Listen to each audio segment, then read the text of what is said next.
বিসমিল্লাহ বিসমিল্লাহ।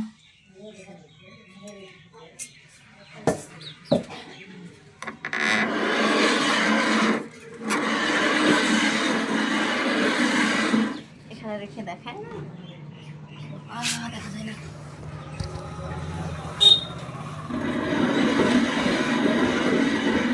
দেখা যাবে না। বড়ি খেতে দেবে। এখানে আমার একটা কাকি আছে, জিজ্ঞাসা করছে যে ওদেরকে দেখাচ্ছিস, ওদেরকে বড়ি খেতে দিবি?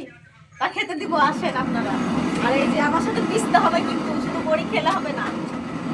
এই যে দেখেন আমাদের গ্রামে কিন্তু এই যে এটা এখন খুব কম বাড়িতে আছে, কিন্তু আমাদের গ্রামে সবাই কিন্তু এরকম চাটাই পিসে বড়ি দেয়। এই যে দেখেন করছে কত সুন্দর। এই যে ওরা শুনতে পাচ্ছে। হ্যাঁ এই যে দেখেন দেখেন বলছে ওরা শুনতে পাচ্ছে। এই যে এখন আমি পিষে নিই, তারপরে আবার দেখাবো। এই যে পড়ছে দেখেন, এইভাবে পিষবো। তো ধন্যবাদ, সবাই ভালো থাকবেন, সুস্থ থাকবেন, নিজের খেয়াল রাখবেন। আমি পিষে নিই।